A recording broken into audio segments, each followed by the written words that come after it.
افریقی حال کا خواب حقیقت کا جامہ پہن لیتا ہے۔ پہلی عالمی جنگ کے دوران ایکلی اپنے ملک کی خدمت انجام دیتا رہا اور عجائب گھر کے کام کو اس کا انتظار کرنا پڑا، مگر لڑائی ہوتے ہی اس کے ذہن میں اپنے خواب پھر تازہ ہو گئے۔ فطری تاریخ کے امریکی عجائب گھر کے لیے ایک عظیم افریقی حال تیار کرنے کے بارے میں وہ پہلے ہی سوچ چکا تھا۔ اب حال جس میں صرف افریقہ کے جانور ہی امریکہ میں لائے جائیں گے بلکہ افریقہ کے حقیقی علاقے بھی۔ اس نے لکھا ہے کہ افریقی حال جنگل کے امن و امان کی کہانی بیان کرے گا۔ افریقہ کے بارے میں جو کچھ اسے معلوم ہے، یہ حال ان جانوروں کی بالکل سچی کہانی بیان کرے گا۔ جنگلوں اور بیابانوں کے بارے میں بہت سے لوگوں کے ذہنوں میں جو عجیب اور غلط خیالات جمے ہوئے ہیں، یہ انہیں بدل کر رکھ دے گا۔ یہ خیال ایکلی کی زندگی کی اہم ترین چیز بن گیا تھا۔ اس نے سب سے پہلے امریکی عجائب گھر کے ڈائریکٹروں کو اس خیال سے 1911 میں آگاہ کیا تھا۔ انہوں نے فوراً اس سے اتفاق کر لیا تھا اور ہاتھیوں کے گروہ پر کام شروع کر دیا گیا تھا۔ بہت سی دوسری چیزوں کی طرح اس منصوبے کو بھی پہلی عالمی جنگ کے خاتمہ تک انتظار کرنا پڑا، مگر 1920 میں اس میں دوبارہ جان پڑ چکی تھی اور ایکلی نے افریقہ میں سامان اکٹھا کرنا بھی شروع کر دیا تھا۔ گوریلا کا نمبر اس کی فہرست میں سب سے اول تھا۔ انسان سے مشابہت رکھنے والے یہ بڑے بڑے جانور دنیا کے ان بڑے جانوروں میں شامل تھے جن کے بارے میں ان لوگوں کو سب سے کم معلومات حاصل تھیں۔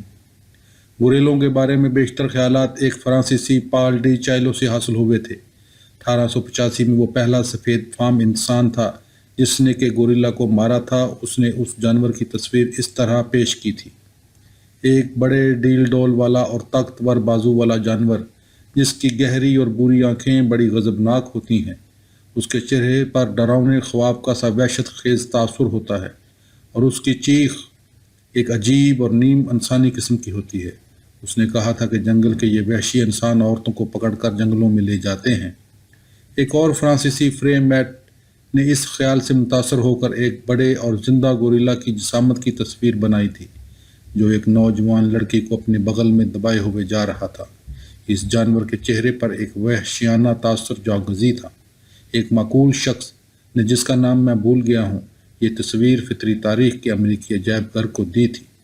بے شک اس کا وہاں مظاہرہ نہیں کیا جا سکتا تھا اور کئی سال تک اسے عوام کی نگاہوں سے کافی دور رکھا گیا۔ جب بھی ایکلی اسے دیکھتا اسے غصہ آ جاتا تھا۔ وہ کہا کرتا تھا کہ کوئی شخص اپنے آرٹ کے ذریعے کسی چیز کو اس انداز سے پیش کرنے کی کوشش کیوں کرے جو کہ درست نہیں ہے۔ یہ ساری چیز مزاح کا خیز ہے۔ حالانکہ ایکلی نے جنگلی گوریلا کو کبھی نہیں دیکھا تھا، اس کے باوجود اسے یقین تھا کہ اس کی غصہ بری کے بارے میں بیشتر کہانیاں غلط تھیں۔ اسے دوسرے جنگلی جانوروں کا بھی طویل تجربہ تھا۔ اس کی بنا پر اسے یقین تھا کہ گوریلا کو وہ انتہائی شریف اور نیک طبع جانور پائے گا۔ اس کا خیال تھا کہ اگر یہ انسان سے لڑتا ہے تو اس کی وجہ یہ ہوتی ہے کہ اسے یہ خیال ہوتا ہے کہ انسان اسے نقصان پہنچانے جا رہا ہے۔ ایسی صورت میں شاید یہ آخر تک اپنی پوری قوت اور طاقت سے لڑتا رہے گا۔ چنانچہ ایکلی گوریلاؤں کو پسند کرنے کے لیے تیار تھا۔ یہ بات مکمل طور پر قابل فہم تھی کیونکہ اس نے بیشتر جانوروں کو دوست کی نظر سے دیکھا تھا۔ ایکلی افریقی حال کے لیے صرف گوریلا ہی نہیں چاہتا تھا بلکہ زندہ جانور کی متحرک تصویریں بھی چاہتا تھا۔ پہلی مرتبہ وہ اس ایکلی کیمرہ کو استعمال کرے گا جس پر کہ اس نے اتنے عرصے تک سخت محنت کی تھی۔ گوریلاؤں کی اس وقت تک کسی بھی قسم کی کوئی تصویر نہیں لی گئی تھی۔ اس نے مجھ سے کہا تھا کہ اس نے کسی بھی مہم کا اس قدر خوشی کے ساتھ انتظار نہیں کیا تھا۔ گوریلاؤں کے لیے افریقہ جانا۔ حالانکہ اس کے حوصلے اس قدر بلند تھے، پھر بھی اس کے بہت سے دوستوں کو اس کی صحت کی جانب سے بڑی تشویش تھی۔ اس کی طبیعت ٹھیک نہیں تھی۔ ساری عمر ایکلی انتھک محنت کرتا رہا تھا۔ مجھے یقین نہیں آتا کہ یہ ایک دن بھی اس نے کھیل کود میں اور اپنے جسم اور دماغ کو آرام پہنچانے میں گزارا ہو۔ ہمارے شکوک و شبہات پر ایکلی نے کان بھی نہ دھرا اور 1921 میں بلیجین کانگو کے جھیل کیو والے علاقے میں چل دیا۔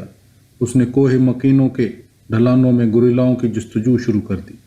اسے کیچڑ کے ایک سوراخ کے قریب کسی گوریلا کے ہاتھوں کے 4 بڑے بڑے نشانات نظر آئے تو اسے بڑی خوشی ہوئی۔ اس کے 2 دن بعد اسے پہلی بار گوریلا دکھائی دیے۔ اس کی جماعت کو پہاڑ پر چڑھنے میں بڑا دشوار گزار سفر اختیار کرنا پڑا تھا۔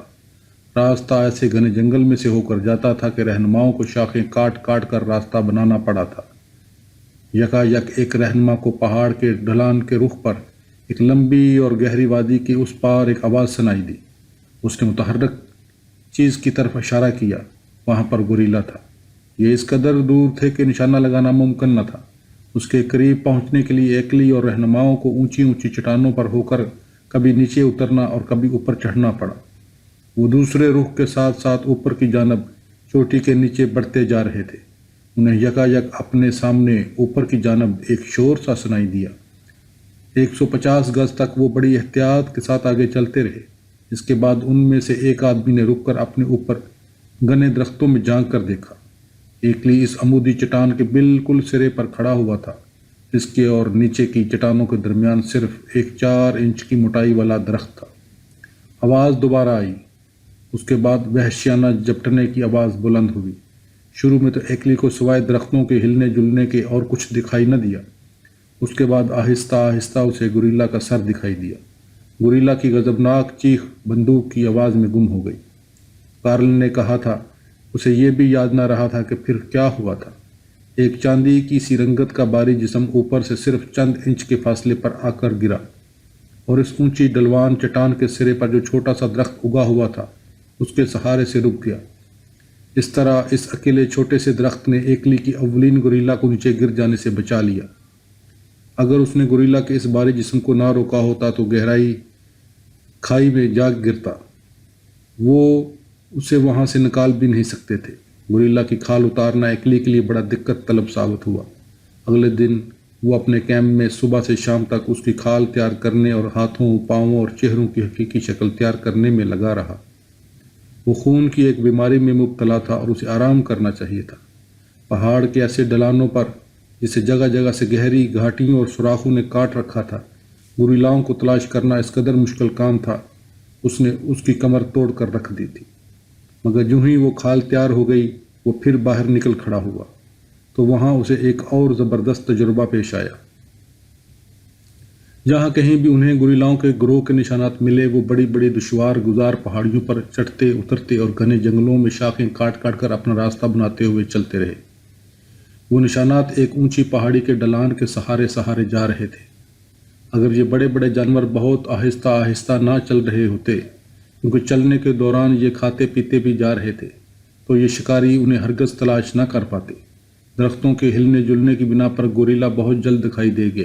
150 گز کے فاصلے سے ایکلی نے اپنی بڑی سی بندوق سے ایک چاندی جیسی پیٹھ والے نر کے جلدی سے گولی لگانی چاہی، مگر نشانہ خطا کر گیا۔ اس کے باوجود گوریلاؤں نے بھاگنے میں جلدی نہیں کی۔ حقیقت یہ تھی کہ وہ بھاگ ہی نہ سکے۔ ان کی ٹانگیں چھوٹی اور کمزور ہوتی ہیں، حالانکہ ان کے جسم اس قدر مضبوط اور بھاری ہوتے ہیں، اور عموماً انہیں تیز چلنے کی ضرورت بھی پیش نہیں آتی، کیونکہ وہ نباتات کھاتے ہیں اور انہیں دشمنوں سے بچنے کی کوئی ضرورت نہیں پڑتی۔ جنگل کا کوئی بھی جانور گوریلا سے لڑنا نہیں چاہتا۔ اگر شیر ببر بھی اس کے زبردست بازوؤں کی گرفت میں آ جائے تو اس کے زندہ بچ نکلنے کے امکانات بہت کم ہوتے ہیں۔ جب یہ لوگ اس گروہ کے نزدیک پہنچے تو اس مرتبہ بھی وہ ایک اونچی پہاڑی کے ڈھلان پر کھڑے ہوئے تھے اور ان کے نیچے 200 فٹ گہری کھائی تھی۔ ایکلی ایک چھوٹے سے درخت کا سہارا لے کر نشانہ لگانے کے لیے بالکل تیار کھڑا ہو گیا۔ ایک بوڑھی سیاہ مادہ اسے بالکل اپنے اوپر کی جانب نظر آئی۔ جب اس نے نشانہ لگایا تو وہ سیدھی اسی کی جانب آ کر گری۔ اس نے اس کے راستے سے بچنے کی کوشش کی مگر بچ نہ سکا اور منہ کے بل دھڑام سے زمین پر جا گرا۔ مری ہوئی مادہ گوریلا سیدھی اس کے اوپر سے گزر گئی، مگر اس کے بھاری جسم کا پورا وزن اس پر آ کر نہیں پڑا اور اس کے صرف معمولی سی چوٹ آئی۔ اس سے پہلے کہ ایکلی اٹھتا، گوریلاؤں کا ایک طوفان اس کی طرف امڑ پڑا۔ کالے کالے بالوں کے چیختے چلاتے بڑے بڑے گوریلے اس کے اوپر سے لڑکتے ہوئے گزر گئے۔ جب تک کہ وہ اٹھے اور اپنی بندوق تیار کرے گوریلے جا چکے تھے۔ ایکلی کا خیال تھا کہ ان کا یہ جھپٹنا شیر ببر یا ہاتھی کی طرح سوچے سمجھے منصوبہ کا نتیجہ نہیں تھا، کیونکہ مادہ جس وقت گری تھی مر چکی تھی۔ اس کی رائے یہ تھی کہ دوسرے بغیر یہ اندازہ لگائے کہ وہ مر چکی تھی اندھا دھند اس کے پیچھے بھاگ لیے تھے۔ اگر انہوں نے اس سے لڑنے کا منصوبہ بنایا ہوتا تو وہ بڑی آسانی کے ساتھ اسے اس چٹان سے نیچے پھینک سکتے تھے۔ اس موقع پر گوریلاؤں نے جو رویہ اختیار کیا تھا اس سے اسے یقین ہو گیا تھا کہ وہ انسان کو دیکھتے ہی اس سے لڑنے کے لیے آمادہ نہیں ہو جائیں گے۔ رہنماؤں نے کہا کہ اس گھاٹی کی تہہ میں اتر کر اس مری ہوئی مادہ گوریلا تک پہنچنا ناممکن ہے۔ وہ یہاں پر ہمت ہار کر خاموش کھڑے رہے۔ وہ نیچے پہنچنے کے دشوار گزار سفر کی کوشش کرنے تک کے لیے تیار نہیں تھے۔ بہرحال ایکلی اس خیال کو برداشت نہیں کر سکتا تھا۔ اس نے اس عجیب و غریب جانور کی طرف اس لیے مارا تھا اسے ایک طریق گڑھے کی تہہ میں چھوڑ کر چلا جائے۔ چھوٹے چھوٹے درختوں اور پودوں کو پکڑ پکڑ کر وہ بڑی احتیاط کے ساتھ ایک عمودی چٹان کے نیچے کی جانب اترنے لگا۔ آخر کار وہ اس کی تہہ میں پہنچ گیا۔ پھر اسے ایک اور عمودی چٹان پر چڑھ کر اس چٹان پر جانا پڑا جہاں کی مادہ مری ہوئی پڑی تھی۔ دوسرے لوگ بھی اس کے پیچھے چلے گئے۔ گوریلاؤں کی تصویریں۔ اس بڑی گوریلا کی کھال اتارنا سخت محنت کا کام تھا۔ ایک وقت میں اس چٹان پر صرف 2 آدمی ہی کام کر سکتے تھے اور وہ نیچے کی وادی میں بڑی آسانی کے ساتھ گر سکتے تھے۔ جب یہ کام ختم ہو گیا تو ان کے سامنے یہ مسئلہ کھڑا ہو گیا کہ اب باہر کس طرح نکلا جائے۔ ایکلی نے کہا، افریقی لوگ جب اس کی باری کھال لے کر تقریباً عمودی چٹان پر اپنا راستہ بناتے ہوئے چڑھ رہے تھے تو وہ بڑے عجیب و غریب انسان نظر آتے تھے۔ بعض اوقات اس نے سوچا کہ شاید کوئی بھی ان میں سے کیمپ تک نہ پہنچ سکے گا۔ اس نے کہا تھا یہ اس کی زندگی کا مشکل ترین دن تھا اور ساری دنیا کے عجائب گھروں اور گوریلاؤں کی خاطر بھی اب وہ دوبارہ یہ کام کرنے کے لیے تیار نہ ہوگا۔ اس نے یہی کہا تھا، مجھے خود اس بات پر یقین نہیں ہے۔ اب اس کے کیمپ میں 3 شاندار گوریلا تھے، بوڑھا نر، ایک مادہ اور ایک بچہ۔ ایکلی بیمار تھا اور افریقی اس کام کو ختم کر دینا چاہتے تھے۔ یہ کام ان لوگوں کے لیے بے انتہا سخت تھا۔ بہرحال وہ اس کے ساتھ رکنے پر راضی ہو گئے کیونکہ اپنے اس منصوبہ کو کامیاب قرار دینے سے پہلے اسے ایک کام اور کرنا تھا، یعنی گوریلاؤں کی متحرک تصویریں۔ اس نے رہنماؤں سے کہہ دیا تھا کہ اب وہ اسے ایسے جان لیوا مقامات پر نہ لے جائیں جہاں چٹانوں کی سیدھی سیدھی دیواریں اور گہری گہری گھاٹیاں ہوں۔ ایسی جگہوں پر متحرک تصویریں اتارنے والا کوئی بھی کیمرہ کام نہیں کر سکتا تھا، اور وہ خود بھی اس قدر بیمار تھا کہ اس قسم کے علاقوں سے نمرد آزما ہونے کے قابل نہیں رہا تھا۔ رہنماؤں نے وعدہ کیا کہ وہ اسے نسبتاً آسان جگہ لے جائیں گے، چنانچہ وہ اس کوہ مکینوں اور کوہ کاری کے درمیان کی سطح مرتفع پر لے گئے۔ تاہم یہ سفر بھی بڑا سخت تھا۔ جب انہیں گوریلاؤں کا ایک گروہ نظر آیا تو اس وقت تک ایکلی کی قوت تقریباً جواب دے چکی تھی۔ صرف 50 گز کے فاصلے پر اسے ایک کالا سا گولا درخت کی ایک شاخ پر نکل کر آتا ہوا دکھائی دیا۔ اس کے تھوڑی دیر بعد ہی اسے بڑا گوریلا اسی شاخ پر نکل آیا۔ یہ مادہ تھی اور اس کے ساتھ 2 سال کا بچہ تھا۔ ایکلی کو اس بات کا احساس بھی بعد میں ہوا کہ وہ گوریلاؤں کی اولین متحرک تصویر لے رہا ہے۔ میں نے اس تصویر کو بار بار دیکھا ہے۔ اس میں ماں اور بچے کا بھرپور منظر خوبصورت ہرے بھرے درختوں کے درمیان صاف نظر آتا ہے۔ ایک لمحہ کے بعد ایک اور بچہ دوڑ کر قریب کے درخت پر چڑھ جاتا ہے۔ یہ تینوں ایکلی کی جانب بڑی تیزی کے ساتھ دیکھتے ہیں۔ وہ قطعی خوف زدہ نہیں ہے۔ اس کے بعد ایسا نظر آتا ہے جیسے ماں کی دلچسپی ختم ہو جاتی ہے۔ وہ ایک بازو کا سہارا لے کر اس طرح لیٹ جاتی ہے جیسے سونے کی تیاری کر رہی ہو۔ ایک بچہ کھڑا ہو جاتا ہے اور ایسا لگتا ہے جیسے کہ وہ زور کا قہقہا لگا رہا ہو۔ گوریلا حشاش بشاش خاندان کی طرح دکھائی دیتے ہیں اور دونوں بچوں کے ساتھ ماں کا رویہ بالکل ایسا ہی نظر آتا ہے جیسا کہ ایک عورت کا۔ یقیناً اس بات کی کوئی علامت نظر نہیں آتی کہ گوریلا ایک غصہ ور جانور ہوتا ہے، اس لیے انسان کو دیکھتے ہی اس پر جھپٹ پڑے گا اور اسے چیر کر پھینک دینے میں بڑی خوشی محسوس کرے گا۔ جس مقام سے تصویر لی گئی تھی وہ وہاں سے کوہ مکینوں کے گہرے نیلے آسمان کے مقابل کھڑا ہوا نظر آتا تھا۔ اونچی اونچی عمودی چٹانیں نرم نرم ہرے بھرے بورے پودوں سے ڈکی ہوئی نظر آ رہی ہے۔ اس سے آگے آنکھیں عجیب و غریب رنگوں سے بھرے ہوئے ہیں۔ مناظر کی سیر سے لطف اندوز ہوتی ہیں۔ ان میں بہت دور کے اونچے اونچے پہاڑ بھی بہت ہی دھندلے دھندلے نظر آ رہے ہیں، جن میں چمکتی ہوئی جھیلیں اور گھنے جنگل بھی ہیں۔ کارل نے اپنے دل میں یہ فیصلہ کر لیا کہ افریقی حال کے گروہ کے لیے یہ انتہائی مکمل منظر ثابت ہوگا، اور کوئی نقاش اس کی تصویر اتارنا چاہے تو اسے نیو یارک سے طویل سفر طے کرنا پڑے گا، مگر یہ تصویر اس کا بہت ہی معقول معاوضہ ثابت ہوگی۔ ایسا معلوم ہوتا تھا جیسے ایکلی کی روح فطرت کے حسن میں سرایت کر جاتی تھی۔ اگر اس وقت اسے پتہ چل جاتا کہ یہ اس کے آرام کرنے کی آخری جگہ ثابت ہوگی تو اسے بڑی خوشی محسوس ہوتی۔ ایکلی نے بڑی شدت کے ساتھ یہ محسوس کیا تھا کہ گوریلاؤں کے بارے میں کافی معلومات حاصل نہیں ہو سکی ہیں اور جب وہ کوہ مکینوں سے روانہ ہو رہا تھا تو اس کے ذہن میں ایک نیا خیال پیدا ہوا۔ اس سے تھوڑی دیر پہلے اسے اور دوسرے حقیقی شکاریوں کو جب یہ پتہ چلا کہ صرف ایک ہی شخص نے 18 گوریلاؤں کو محض شوق کے شکار میں مار ڈالا تھا تو انہیں بہت غصہ آیا۔ اگر دوسرے لوگ بھی ایسا ہی کرنے لگ جائیں تو بہت جلد یہ تمام جانور ختم ہو جائیں گے۔ ایکلی نے سوچا کہ بیلجیم کی حکومت کو ایسی جگہ تیار کرنا چاہیے جہاں کے گوریلا محفوظ رہ سکیں۔ اس مقام میں کوہ مکینوں کو کوہ کاری اور کوہ وسوکی شامل کیے جا سکتے ہیں، جو کہ 4 میل دور تک ایک تکونی شکل میں پھیلے ہوئے ہیں۔ یہاں تقریباً 100 جانور ہوں گے اور غالباً یہ اس جگہ کو چھوڑتے بھی نہیں تھے۔ اگر ان گوریلاؤں کو حفاظت کے ساتھ رکھا جائے تو یہ جلد ہی سیکھ جائیں گے۔ انسان سے خوف نہیں کھانا چاہیے۔ یہ مطالعہ کیا جا سکے گا کہ وہ در حقیقت کس طرح زندگی گزارتے ہیں، اور یہ مطالعہ سائنس کے لیے بڑا بیش قیمت ہوگا۔ ایکلی کا خیال بیلجیم کے بادشاہ البرٹ تک پہنچا دیا گیا۔ اس کا یہ مصمم عقیدہ تھا کہ ان جانوروں کی اور اس ملک کی دولت کی حفاظت کرنے کی سخت ضرورت ہے۔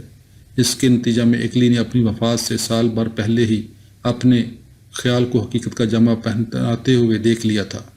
جس جگہ کا ایکلی نے ذکر کیا تھا وہ پارک نیشنل البرٹ بن گئی اور وہاں گوریلا محفوظ رہ سکیں گے۔ جو ہی ایکلی نیو یارک واپس پہنچا، اس نے گوریلاؤں کو تیار کرنے کا کام شروع کر دیا۔ یہ ساری محنت صرف محبت کی بنا پر تھی۔ پہلی مرتبہ ان جانوروں کو اس طرح دکھایا جا سکے گا جس طرح کہ یہ اپنے گھروں میں حقیقتاً زندگی گزارتے ہیں، نہ کہ اس عجیب و غریب انداز سے جیسا کہ لوگوں نے ان کے بارے میں سوچ رکھا تھا۔ وہ یہ جانتا تھا اگر وہ اس زبردست نر کے چہرے پر ایک وحشیانہ، ایک غضبناک تاثر لیے ہوئے کھڑا کر دے گا تو اس سے ان لوگوں کو کافی خوشی محسوس ہوگی جو خوفناک چیزوں کو دیکھنے کے شائق ہوتے ہیں۔ مگر افریقی حال میں جانوروں کو اس طرح دکھایا جائے گا جیسا کہ وہ حقیقتاً ہیں، نہ کہ اس طرح جیسے لوگ ان کے متعلق خیال کرتے ہیں۔ ایکلی کا گروہ ایک حیرت انگیز طور پر خوبصورت جگہ میں ایک پرسکون خاندان کا منظر پیش کرے گا۔ یہ بالکل اسی مقام کی مانند ہوگا جیسا کہ ایکلی نے منتخب کیا تھا۔ نقاش اس تصویر کو بنانے کے لیے وہیں جائے گا۔ اس گروہ کی تکمیل کار کی زندگی میں نہ ہو سکی، مگر یہ آج ایکلی کے افریقی حال میں کھڑا ہوا ہے۔ اس کے بعد کے سالوں میں ایکلی کا وقت کبھی شدید ترین غم اور کبھی انتہائی خوشی کی حالت میں گزرا۔ افریقی حال کا خیال اس کی زندگی پر چھائے رہا۔ وہ دوستوں میں بہت ہی کم وقت گزار پاتا تھا۔ اس کے دنوں کا ہر گھنٹہ اس حال کے منصوبے بنانے اور اس کے لیے روپیہ حاصل کرنے کی خاطر مجمع عام میں تقریریں کرنے میں صرف ہوتا تھا، اور اسی زمانہ میں اس کے اور ڈیلیا ایکلی کے درمیان علیحدگی ہو گئی۔ اس طرح ان کی 20 سال سے زائد کی زندگی کا خاتمہ ہو گیا۔ اب ایکلی نے خود کو اپنے کام میں اور بھی زیادہ جھونک دیا۔ مہینوں تک وہ ایسی سخت محنت کرتا رہا۔ اس کی جگہ دوسرا آدمی ہوتا تو وہ 1 ہفتہ میں چل بستا۔ افریقی حال کا منصوبہ۔ ایکلی ہمیشہ یہی منصوبہ بناتا رہا کہ افریقی حال کا نام اس کے دوست تھیوڈور روزویلٹ کے نام پر رکھا جائے گا۔ اس نے لکھا ہے کہ میں روزویلٹ افریقی حال کو اس کے نام کے شانہ شان بنانے کے لیے کچھ بھی کر سکتا ہوں وہ کر رہا ہوں۔ اس منصوبہ پر بہت بڑی رقم صرف ہوگی۔ شہر کو عجائب گھر کے ساتھ ایک عمارت کا اضافہ کرنا پڑے گا جس پر $10 لاکھ سے بھی زائد رقم کی لاگت آئے گی۔ اس کے بعد سامان اکٹھا کرنے اور گروہوں، شکلوں اور منظروں کی تکمیل کے لیے مزید 10 لاکھ کی ضرورت پڑے گی۔ افریقی حال کے بارے میں لوگوں کو بتانے کے لیے ایکلی نے تمام ممالک متحدہ کا دورہ کیا۔ اس نے اس کے متعلق مضامین لکھے اور ایک کتاب روشن ترین افریقہ ان برائٹسٹ افریقہ کے لکھی۔ اس نے اس کے متعلق ہر اس شخص سے گفتگو کی جو اسے کچھ مدد کرنے کے قابل نظر آیا۔ ایکلی کے دوستوں کو اس کی جانب سے بڑی تشویش تھی۔ وہ محسوس کر رہے تھے کہ وہ بہت زیادہ محنت کر رہا تھا۔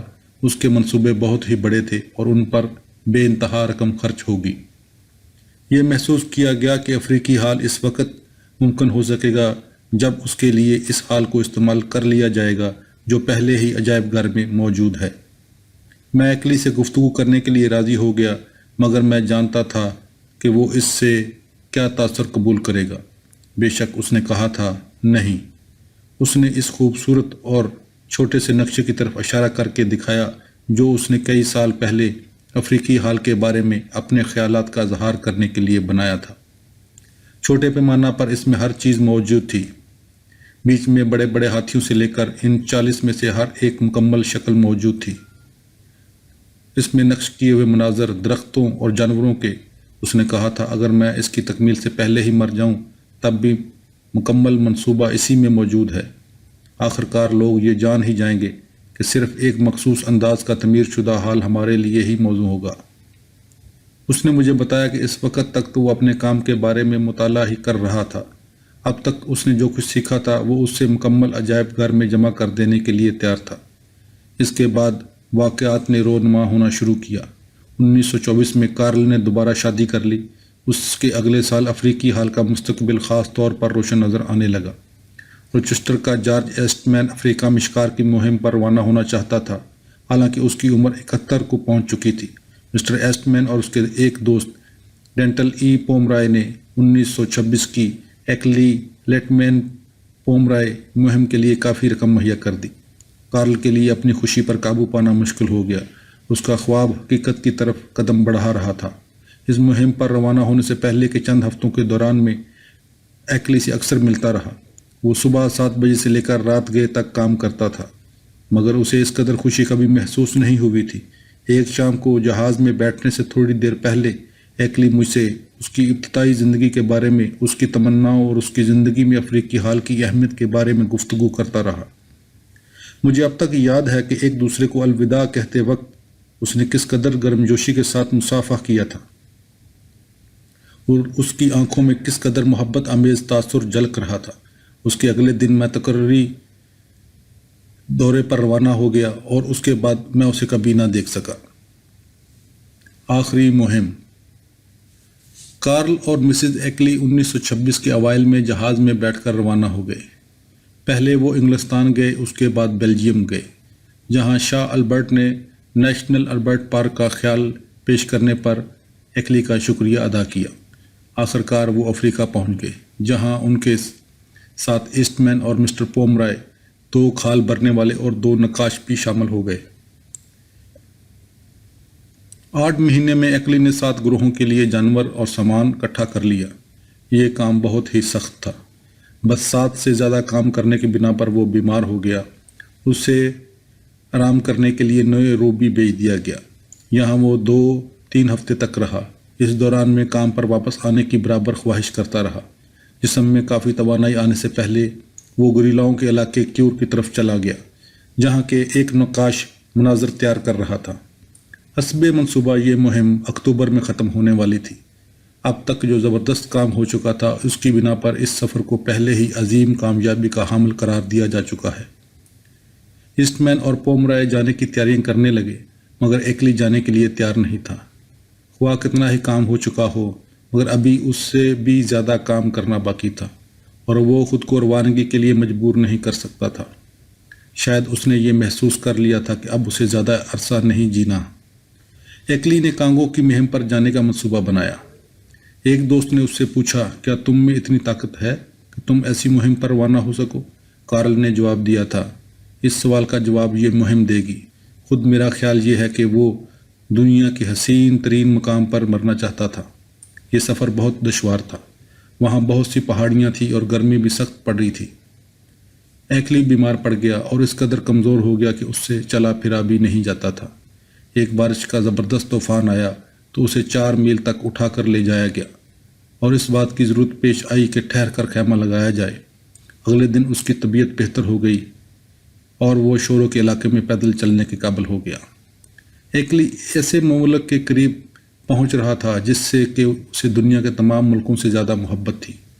حالانکہ وہ بہت بیمار تھا، اس کے باوجود وہ کوہ مکینوں اور کوہ کاری کے درمیان کی اس جگہ گیا جہاں اس نے گوریلا شکار کیے تھے۔